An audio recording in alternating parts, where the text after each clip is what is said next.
नमस्कार. वंदनीय दादांना आपण सगळ्यांनी प्रत्यक्ष रूपात बघितलं नसलं तरी दादांचं अस्तित्व आपल्याला आपल्या आयुष्यात जाणवत असतं. प्रत्यक्षपणे आपल्याला हळूवार जो आनंद देत असतो, तो वारा आपल्याला दिसत नसला तरी त्या वाऱ्याची झुळूक आपल्याला जाणवते. तसंच दादांचं अस्तित्व आपल्या सगळ्यांच्या आयुष्यात आहे. आपण सर्वांनी आपल्या अनुभवातले दादा जाणले आहेत किंवा आपण पुस्तकांमधून जे वाचले आहेत तेवढेच दादा आपल्या सर्वांना माहिती आहेत. पण कार्याच्या सुरुवातीपासून दादांसोबत जे सेवक होते त्यांनी जेवढं जवळून दादांना बघितलं आहे, त्यांना जो दादांचा सहवास लाभला आहे तो सगळ्यांनाच लाभला असं नाही आणि सगळ्यांना अनुभव पण सारखेच आले असंही नाही. दादांचे विविध पैलू आपल्याला या सर्वांशी आपण जेव्हा प्रत्यक्षात भेटू तेव्हा कळतात. पण सगळ्यांनाच जे ज्येष्ठ सेवक केंद्रप्रमुख आहेत त्यांना भेटणं शक्य नाही. तेव्हा ज्या गोष्टी आपण पुस्तकात नाही वाचल्या, पण ज्या गोष्टी या सगळ्यांच्या हृदयात कायमच्या कोरल्या गेलेल्या आहेत, असे अमृतानुभव आपल्याला माहीत नसलेले दादा, दादांच्या आठवणी या सर्व भक्त भाविकांपर्यंत पोहोचाव्यात या दृष्टीनं गुरुसंवाद ही मालिका आम्ही आपणासमोर प्रस्तुत करीत आहोत. या मालिकेमधून आपण न ऐकलेले, आपल्याला माहीत नसणारे वंदनीय दादांसोबतचे या सर्वांचे सुखद क्षण अशा सर्व ज्येष्ठ गुरुबंधू भगिनी आणि केंद्रप्रमुखांकडून घेतलेल्या या मुलाखती आपण सर्वांना मार्गदर्शक आणि येणाऱ्या तरुण पिढीला प्रेरणा देऊन प्रोत्साहित करून कार्य पुढे नेण्याला निश्चितच मार्गदर्शक ठरतील. या सर्व मुलाखती या चॅनलवर आपणास बघायला मिळणार आहेत. तेव्हा या अमृतानुभवांचा आपण सर्वांनी लाभ घ्यावा ही आपण सर्वांना विनंती. शुभम भवतु. एक यशवंतराव समोर एक राहायचे कुलकर्णी. त्यांनी उदाहरण दिलं होतं जय गिरनार म्हणून. गिरनार पर्वतावर टिटवी जी असते, छोटी छोटी ती पाखर, ती इतकी जीव तोडून किंचाळतात की मरून वरून खाली पडतात, असं त्यांनी उदाहरण दिलं होतं. आरतीची अर्थता त्याच्यावरनं सांगितलं. झोपून देऊन करणं कार्यात. पण बरेच असे अनुभव येतात की आपण हे आजूबाजूला पोपट असतात, साधना चालवली किंवा आरती चालवली की आपण त्यांचे आवाज ऐकले येतात. म्हणजे इव्हन त्यांनाही कळते की इथे हे वातावरण जे आहे. आणि रोजची साधना का चुकवायला नकोय, तर आपल्या साधनेची वेळ ठरलेली असते. त्यावेळेला दादाने सांगितले बाहेर कित्येक आत्मे वाट असतात की आज आपल्याला कारणदीक्षा मिळणार आहे. कारण शेवटी ओंकारातून ते त्या तरंगावरनं ती कारणदीक्षा प्रवाहित होणार. लीला त्यांचं उदाहरण माहितीये ना, गणपती दूध प्यायला ते नाही यांना माहिती सांगा तो माहित असेल तुम्हाला. कॅनडाला जेव्हा केंद्र स्थापन झालं तेव्हा तिकडनं चांदीच्या पादुका करून नेलेल्या होत्या. चंद्रभागाचं चांदीच्या पादुका त्या दिवशी रात्री 1:30 वाजता जिथं झोपलेल्या होत्या तिथं असं त्यांना कोणीतरी हलवून उघडतंय असं उठल्या. त्या म्हणल्या मी पडतच होते, धरलं पॉटला. कित्येक असे लाईन लागलेली होते आत्मे की आम्हाला, आम्ही इतके वर्ष वाढत होते, आम्हाला यातून सोडणार तुमच्याशी कोणी नाहीये, आम्ही अडकून पडलो. तर त्यावेळेला ते म्हणले की ही आत्ताची वेळ नाही, उद्या सकाळी आरती होईल त्याच्यानंतर मी तुमची व्यवस्था करते. सकाळी उठलं दीपाला त्यांनी सांगितलं. आरती झाल्यानंतर प्रसाद एक पूजन करून ठेवलं. त्यांनी बाहेर ते सगळे आलेलेच होते रांगेत. ते म्हणजे त्यांना जिवंत असताना जी शिस्त होती ती सुद्धा मेल्यानंतर होती. रांगेतच आले, गडबड पुढं कोणी केलं नाही. आणि प्रत्येकाला सांगितलं इथे तुम्ही डोकं ठेवा, तुमचं सगळं दूर होईल.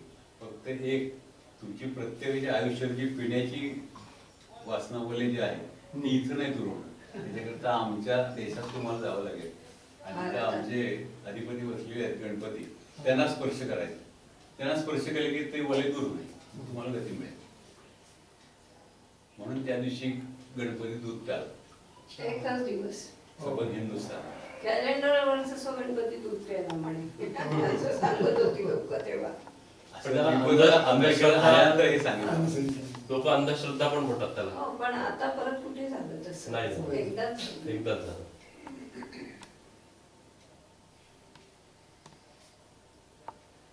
अजून काही? आम्ही तुमच्याकडे खूप अपेक्षित आहोत. उत्साहित आहोत, अपेक्षित आहोत की जास्त किती घेता येईल, म्हणजे भरून किती घेतील आणखी, आणि ते किती पुढे प्रवाहित करता येईल. म्हणजे तुमच्याकडनं घ्यायचं आणि पुढे प्रवाहित आणि करायचं. असं ते भरून येतं.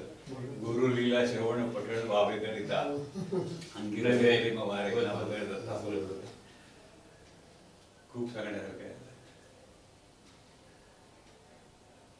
कारण कसं आहे, प्रत्यक्ष दादांचा सहवास हो.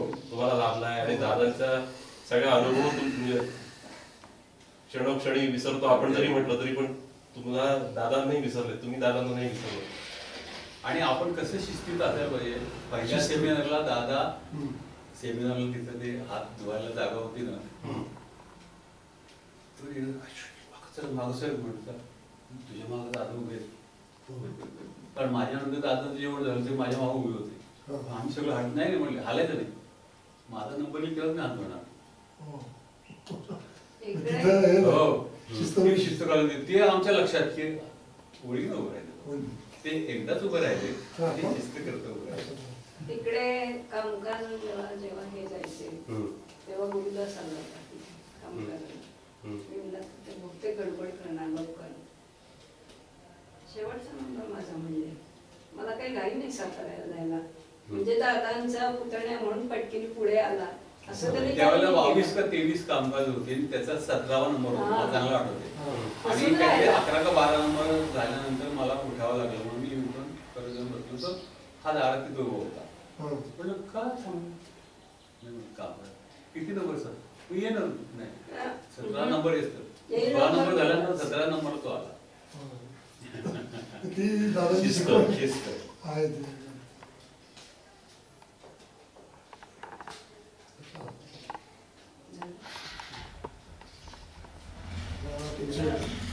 आम्ही कराडचे लोक जरा ते सगळे दंगेखोर होतो. आमचा ग्रुप पहिल्या सेमिनारला दुसऱ्या सेमिनारला दादांच्या बिल्डिंग मध्ये आम्ही होतो.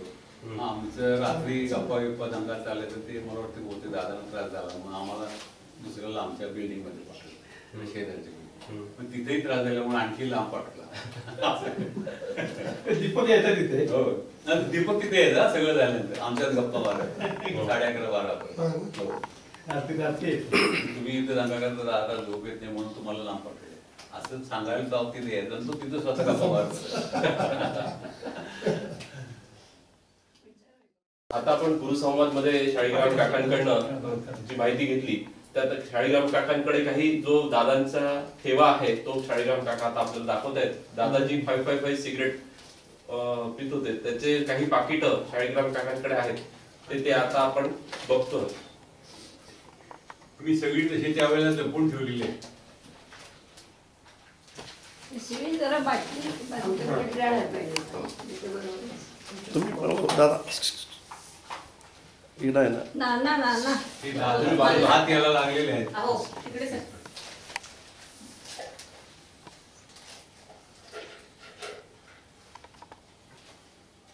लायटर हा एक लायटर आहे आणि हे दुसरा एक लायटर आहे. हा दिलेला ना. नाही दुसरा एक लायटर आहे.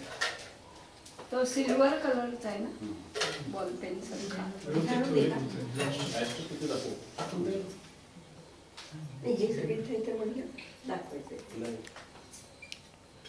हे सगळे सिगरेटची पॅकेट दादांनी वापरलेली. 2 मिनिट. अजून असेल तर ठेवणीतलं काही बरंच काय काय असेल पण देशपांडे होते ना आठवतं अजित देशपांडे तिकडे राहायचं कॉलेजवर.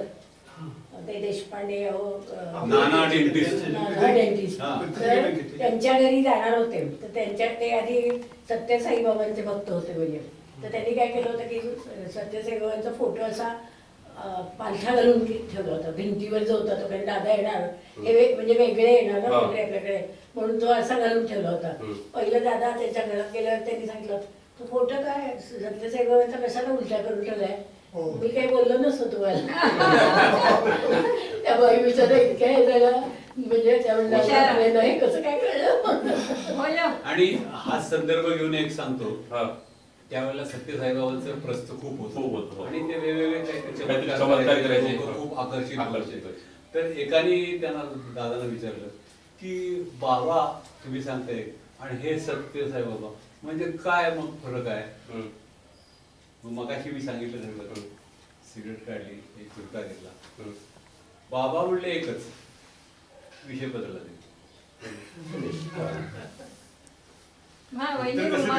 बाबा म्हणजे तू काय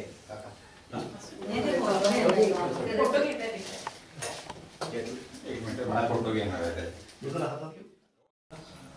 मला वाटतं पहिल्या सेमिनारला असेल दादाने प्रत्येकाला ₹100 दिलेला होता. तो हा आहे.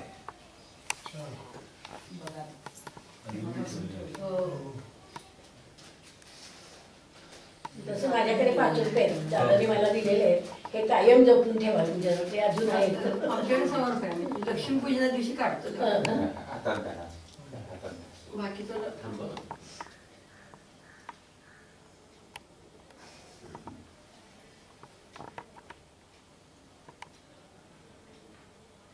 दादांचा जो घरातली ही खरी लक्ष्मी आहे. घरलक्ष्मी. आता ते तुम्ही आम्हाला एक अनुभव सांगितला होता एका मुलीला लग्नाला हजर राहिले होते, तो फोटो होता ना तुमच्या बाबांचा फोटो. बाबा हजर ते होते एक सांगतो. आणि तो फोटोही दाखवला होता. फोटो आणले ठेवा ते. हा बस झालं.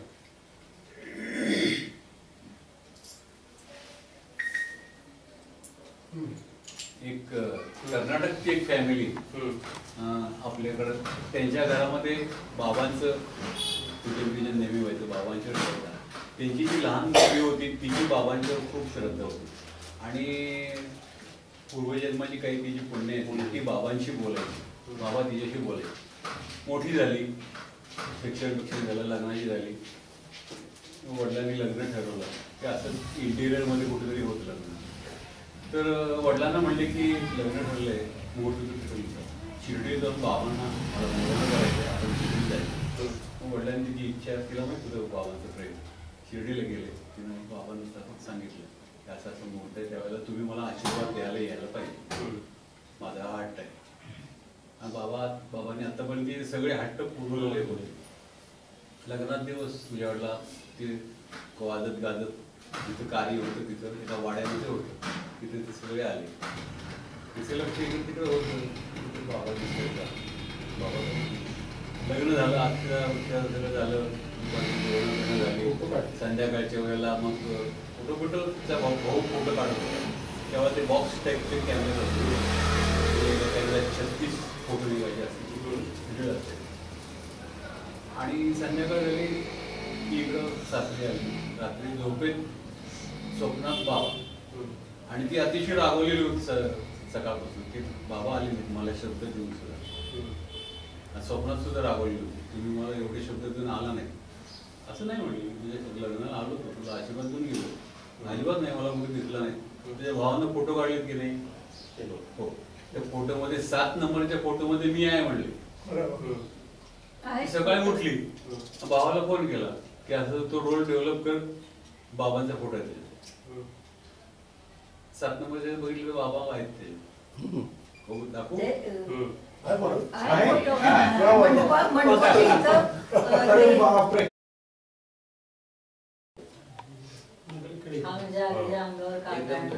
जवळ ना फोटो घ्यायला.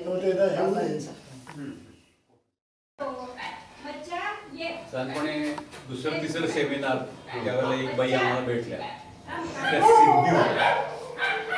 सिंधी बाई होत्या. तर ज्यावेळेला गोवा स्वतंत्र झालेला नव्हता तेव्हा दादा कामकाजाला मुंबईला जायचे. गोवा स्वतंत्र झाल्यानंतर गोव्याला पण केंद्र दादाने काढलं. पण ते केंद्र कुठं होतं तर गोव्याच्या पणजीच्या फार्मसी कॉलेजच्या मागच्या बाजूला, नाही खूप पहिले केंद्र फार्मसी कॉलेजच्या मागच्या त्याच्या बिल्डिंगमध्ये होतं. बिल्डिंगमध्ये असे 5 फ्लॅट होते. पूर्वीची गोव्यानीज टाईपची बिल्डिंग अशी लाकडी होती, वर चढून जायची, लाकडी सगळी कठाडे होते. इकडे घर इकडे घर असे 5 होते. 5व्या नंबरला आपले केंद्र होते. 1 नंबरला एक सिंधी व्यापारी राहत होते. ते सिंधी व्यापारी मुंबईतले, पण गोवा स्वतंत्र झाल्यानंतर याला मुंबईत त्यांचं उत्तम व्यवसाय चालायचा, म्हणजे ते मिठाईचं दुकान होते. आणि मग गोवा स्वतंत्र झाल्यानंतर ते म्हणजे आपण गोव्यात ते दुकान पडलं म्हणून गोव्यात दुकान काढले. तिथं त्यांना जागा नाही. ते सिंधी व्यापारी अत्यंत दत्त भक्त होते. सीझन दिवाळीचा झाला की लहानपणी जनरली दत्त जयंती डिसेंबरमध्ये त्यावेळेला ते गिरनार पर्वतावर वर जायचे. आणि गिरनार पर्वतावर एकदा त्यांची खूप इच्छा होती की दत्तात्रयाने दर्शन द्यावं. तेव्हा दत्तात्रयाने दर्शन त्यांना दिलं. म्हणले परत दर्शन केव्हा देईल की त्याला तसं नाही म्हणलं. तुम्ही दिवस सांगा, कारण तुम्ही लोक म्हणले फसवता, हा व्यापारी पक्का होता, तुम्ही येऊन गेला तर आम्हाला कळतं की तुम्ही येऊन गेला. तसं नाही, मला दिवस सांगा. ते म्हणले आजपासून 12 वर्षानंतर ज्या दिवशी रंगपंचमी असेल तेव्हा दुपारी 12 वाजता मी तुला दर्शन देईन, इतकं सांगितलं. मग म्हणले खूण काय, हा पक्का होता ना, खूण काय, तर म्हणले 5 5 5 5 5 5. आता पण बरोबर 12 वाजताच काढले का आता आणि रंगपंचमी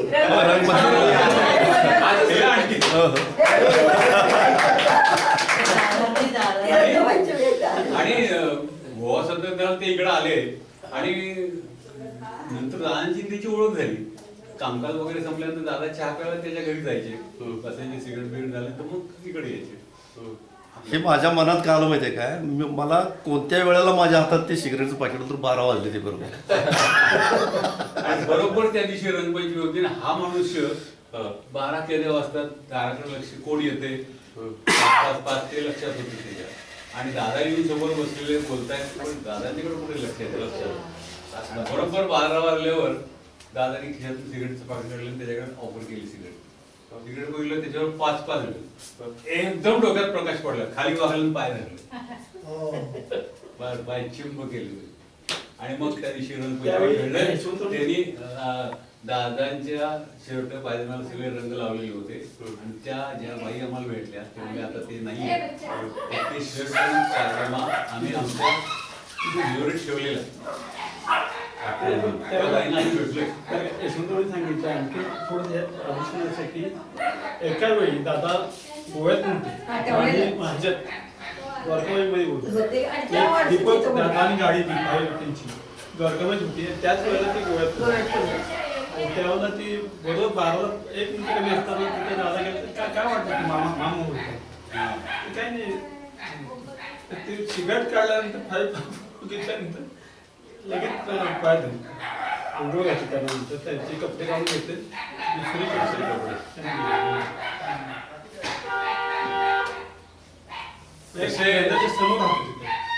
यशवंतरावांच्या पहिल्या मिसेस जेव्हा शेवटच्या स्टेजला होत्या कॅन्सरच्या, तेव्हा टाटा हॉस्पिटल मधनं आता ते इकडे आल्यानंतर आता मी राहणार नाही त्या म्हणल्या, पण मला म्हणले दादांचं दर्शन घ्यायचं. तेव्हा बांद्र्याला केंद्र होतं, बांद्रा वॉटर फील्ड स्ट्रीट, मला मी तिथे जाऊन आलेलो. तर हा गेल्यानंतर असं छोटीशी खोली होती, बाबांचं मोठं दादा तिथे उठून कामकाज करायचं. तर यशवंतराव म्हणले ठीक आहे, तुझी इच्छा आहे तर आपण जाऊया. टॅक्सी केली, टॅक्सी गेली. तर यशवंतराव म्हणले मी टॅक्सीवाल्याला पैसे जर मी असतो, ही गेली सुद्धा आत. आणि दादा दिसल्यानंतर लगेच लोटांगण घातलं. उंबऱ्याच्या बाहेर तिचे असे पाय होते, असं लोटांगण घातल्यानंतर पाय कशी दिसतील असे म्हणलं मला पाय दिसत होते. आत गेलो तर दादा समोर उभे होते, नेहरू शेठ पाय जवळ. ऍक्च्युली त्यावेळेला दादा होते पुण्यात, जेवत होते. पण तिची इच्छा म्हणलं दादा तिथं नाही दादांचं खूप काय झालं, पुण्यात त्याला काय ट्रीटमेंट द्यायला पुण्यात आणलं त्यांनी. आणि पुण्यात आणल्यानंतर द्वारकामाईत गेले, तर दाखवायला गेले की दादा मुंबईला गेले. मग ते आले खाली आणि त्यांनी काय केलं, पोस्टात गेली, एक कार्ड घेतलं. त्यानंतर पत्ता सगळा लिहिला तिथे, दत्तात्रय बागोळ द्वारकामाई. आणि खाली वरती लिहिलं, स्त्री चाली टाकली, मी यशवंत, नुसते रेगोड केले असे, तुमचा यशवंत. ते पत्र पोस्टात टाकलं. दादा सकाळी हातात मिळालं. तर म्हणजे त्यांनी ते वाचलं, ते लिहिलं नव्हतं, पण मी माझ्या मायकल बोलते तुमच्याकडे आलो, तुमची गाठ पडली नाही, काही नाही, आणि आता असं मी तर मुंबईला येतोय.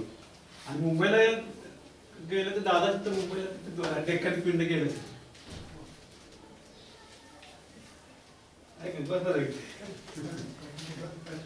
इतकं त्यांचं सरेंडर खूप होतं त्याला.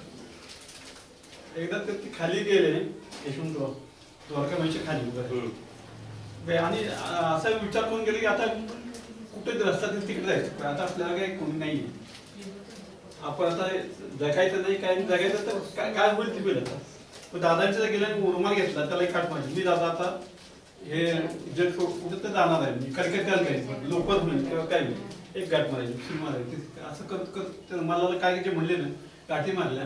वरती अनुष्ठान चालू होतं आणि हॉलमध्ये दीपक साधना घेत होता आणि दादा त्यांच्या खोलीत होते. दीपकला नुसतं हाक मारली खाली, खाली हा रुमाल होता दादांनी,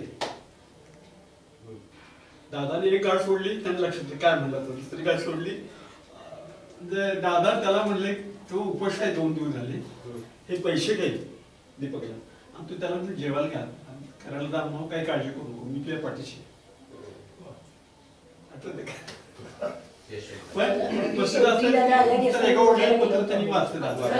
शेवटी जेव्हा ते अगदी आजारी होते ना, म्हणजे बेडवरच होते त्यांच्या बंगल्यात, तर मला विनिता आणि वृषाली आली होती त्यावेळेला अमेरिकेहून, तर त्यामुळे तू आम्हाला पाहायचंय, म्हणजे त्यांचं दर्शन घ्यायचंय. तर मग मी त्यांना घेऊन गेले होते. बहिणीला सांगितलं की दादांचं दर्शन यांना घ्यायचं, म्हणून त्यांनी गेलो होतो आम्ही त्यांच्या खोलीमध्ये, यांनी वाचून नमस्कार विषय कधी केला वगैरे, पण ते अगदी खूपच शेवटचीच स्थिती होती त्यांची. आणि त्यांच्या 13व्या दिवशी जेवायला पण मी गेले होते, सगळ्यांना जेवण मी बघताना घातलं होतं तिथे बंगल्यामध्ये. एकदा तर अशी रविवार आरती होती दत्त मंदिरात, आरती झाल्यावर काय बाबांचा संचार आला, बाबांचा संचार दादा म्हणले की थोडासा 6 मिळेल का, बेडी पाहिजे म्हणली, बेडी दिली, 6 मिळेल का, तर बारीक आवाज कमत्याने ऐकलं, कमत्याने केलं लगेच, गॅस पेटवला, चहा केला, सगळं केलं आणि आम दिला. म्हणले इथे एवढे साखर कारखाने काढलेत मी, रेक्टरला हे तयारी कारखाना, साखर नाही चहात, काय चहा दिला काय कमत आहे, दादा आहे कमत मी सगळे बाबा आहेत हे त्यांना कुठे कळलं, दादा पण साखर चालत नाही, पण ते साखर घातली नाही. पुन्हा गेल्या, पुन्हा साखर टाकली, सगळं झालं, तेवढंच दादा बाबांचा संचार केला, दादांच्या हातात चहा दिला, कमत आहे काय बासून आणले काय सांगतात. त्यावेळेला दादांच्या डाव्या हाताला दीपक आरतीला बसलेला होता आणि उजव्याला दादांच्या मांडीला मी बसलो. 12ला 5 मिनिटं कमी असताना मला म्हणजे घड्याळ किती वाजले म्हटलं 5 मिनिटं कमी झालं, तेवढं लक्षात. हे 12 वाजताची घड काढली, बरोबर 5 मिनिटांनी झाली. त्याच्यासारख्या पण तेव्हाच्या आरत्याच्या व्हायच्या खूपच सुंदर व्हायचं, म्हणजे दादांचा आवाज दादांच्या लावल्या की नाही इतका आनंद मिळतो ना, सगळ्यांच्या आवाज त्यांना ज्ञान होतं, म्हणजे याच्यात गाण्याचं सुद्धा काय कसे स्वर लावावेत वगैरे, इतकं सुंदर वाटायचं म्हणजे आरत्या ऐकायला त्यांच्या, भावपूर्ण होते अगदी खरं. त्याच्यानंतर मग यशवंत काळेला आणि त्यांची चाल जमायची, बाकी कोणालाही जमत नाही. आम्ही नेहमी ऐकत असताना त्यावर म्हणजे नेहमी यशवंताची एक आठवण, एक दादांच्या वेळेच्या त्यांची आठवण खूप येते, म्हणजे खरं त्यांच्या येण्या जाण्यावर लोक टीका करायची, उशिरा येतात केव्हा येतात, येत नाहीत, सगळ्यांचे देखत त्यांना सांगितलं यशवंता कसलंही बंधन नाही, तू केव्हाही येईन केव्हाही जा, शिक्का बोलतो केलं. माझा हिरा आहेस, त्यांना हिरा ही पदवी दिली. एकदा कोणीतरी प्रोफेसर झाले तेव्हा त्यांच्याशी वादविवाद करायला कॉलेजमध्ये, असं आठवतंय मला काही, पंढरपूरमध्ये नाही, इथे पण आलं नाही, इथे पण आलं पंढरपूरमध्ये, त्यांना म्हणजे काहीतरी वादविवाद करायचं मी काय त्यांना भेटणार नाही म्हणून, म्हणजे काय त्याचा पण उपयोग होणार नव्हता ना, त्यामुळे ते म्हणजे किती भेटणार त्यांना म्हणून. पंढरपूरला यशवंतरावांना सुरुवातीला खूप माहिती आहे, त्यांच्या प्रयत्नानं ते पंढरपूर केंद्र निर्माण झालं. सुरुवातीला त्यांना खूप हे झालं, लोक प्रश्न विचारायचे तुम्ही ओंकार बायकांना सुद्धा कशी करायला सांगता, ओंकार हा पुरुषांनी करायचा असतो, बायकांनी करायचा नसतो. मग सगळ्यांनी बोलून सांगितलं ओंकार हा स्त्री पुरुष आणि असं भेद नाही, तो आत्मलिंगाला आहे. आत्मलिंगाला पुरुष स्त्री हा फरकच नाही. अजून सुद्धा काही काही ठिकाणी बायकांनी करायचं नाही. तुमच्याकडे आहे ना नंतर मुलाखत? हो, 2 वाजता. पंढरपूरला केंद्र सुरू व्हायच्या आधी हे करतो यशवंतराव तिथे जायचे, जाधव साहेबांच्याकडे किंवा त्यांनी लॉज भाडून घेतलं. 1 वर्षभर ते भाडं भरत. त्या लॉजवर लोक यायचे, मग त्यांना जेवण खाणे ह्यांच्या नावाला दिलं तिकीट पाहिजे. एकदा काय झालं की तिथे लोक तिथले जे आहेत ना ते म्हणजे ह्याची परीक्षा घेऊया आपण. बाकी महाराज बरेच येतात पंढरपूर म्हणले की महाराज ते करणार. तर त्यांना म्हणले की आमच्या इथं एक 84 वर्षाचे हे आहेत गृहस्थ आहेत, त्यांनी गायत्री पुनश्चरण केलेलं आहे 7 वेळा. म्हणजे असं म्हणले. आणि तर त्याला भेटायला होय. ठीक आहे म्हणले. मग गेले यशवंतराव, तर ते आपले कॉटवर गादी टाकून बसले होते ते महाराज, म्हणजे कोण ते. तर हे ह्याला आल्यानंतर ते म्हणले बसा माझ्या तरी, मी खाली बसतो. खाली बसतो म्हणल्यानंतर बसले. जरा नंतर ते म्हणले की तुमचं सद्गुरू जे आहेत कोण तुमचे दादा भागवत वगैरे, ते स्त्रीलिंग ओंकार देतात. आत्मलिंग स्त्रीलिंग आहे का नाही, त्याला ओंकार कसा देता येतो? ओंकार पवित्र आहे, गायत्री हे आहे. तर त्यांनी काय केलं यशवंतांनी, मनातून दादांना फोन केलं, दादा काय उत्तर देऊ? तर उत्तर काय दिलं, आम्ही आत्मलिंगाला ओंकार देतो. स्त्रीलिंग वगैरे ते तुमचे पूर्वी तुमच्या मनात असेल काय, आम्ही आत्मलिंगाला देतो. स्त्री असले काय पुरुष असले, आत्मलिंग एकच आहे. तो मुग्धव इतका चाट पडला, खाली गेला, त्यांचे पाय धरले. 84 वर्षाचं म्हणतात. पाय धरल्यानंतर ते म्हणले माझी एक विनंती आहे. काय म्हणले तर ते म्हणले तुमच्या गुरुने विचारा की मी तेव्हा इतक्या वर्ष 12 वर्ष हे करतोय काहीतरी कोणत्या, मला अजून दर्शन नाही झालं, का माझ्यात काय चुकते? तर त्यांनी काय केलं, आतल्या खोलीत नेलं त्यांना. काय सगळ्याचे लोक नको आपल्याला हे काढायला म्हणून आतल्या खोलीत बसले. ते म्हणजे असं झालेलं आहे. दादानं त्याने आपलं आपण कसं मोबाईलवर हे करतो तसं की ते दादाच पण केलं. म्हणजे तुम्ही पुनश्चरण केलं, सगळं झालंय, पण तुम्ही काय तर म्हणतात उद्यापन केलं का? केलं नव्हतं. तुम्ही 12 वर्ष झालं तर उद्यापन करायला पाहिजे कुठल्याही बताचं. ते कंटिन्यू करायला नुसतं उद्यापन करायला लगेच तुम्हाला प्राप्त होईल. आणि ते त्यांनी उद्यापन केल्यानंतर त्यांना दर्शन झालं. त्यांनी येऊन परत सांगितलं त्यांना धन्य आहे तुमची गुरु, तुम्ही इथे काय बोलले. आम्हाला एवढे कधी म्हणजे इतक्या माहिती नव्हतं, तुमच्यामुळे आम्हाला सेवेची परिपूर्णता उद्यापन ते केल्याशिवाय पण ते एका भक्ताच्या माध्यमातून सुद्धा दादांनी करून घेतलं. हे जास्त होतं. 12 वर्ष ते वाटतं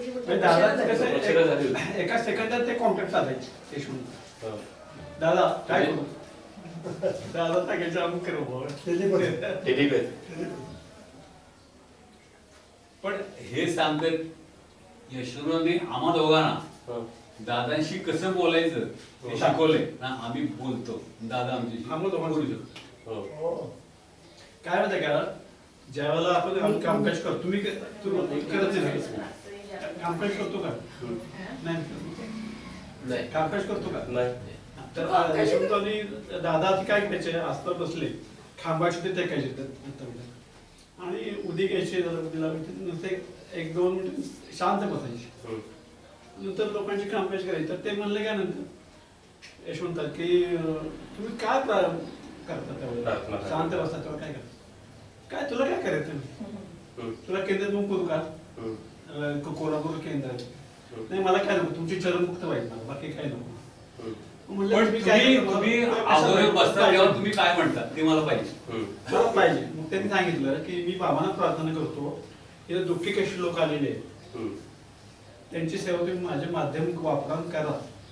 पण चुकून माझ्या अज्ञानाने काही एखादा उच्चार रिंगणा तोंडातून बाहेर पडणार असेल आणि त्या बाळांचं अकल्याण होणार असेल त्या क्षणी माझे प्राण घ्या असं बाबा असं माझ्या तोंडून त्या चुकीचा उच्चार होण्यापूर्वी माझे प्राण इथले इथं जावे हे हातात मला जगायची आवश्यकता नाही. त्या माणसाचं कल्याण करणं हे माझं ध्येय आहे. ते जर करणार असेल तर नाही तर मग इथं माझे प्राण घ्या. तर ती प्रार्थना आम्ही दोघं पण करतो.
श्री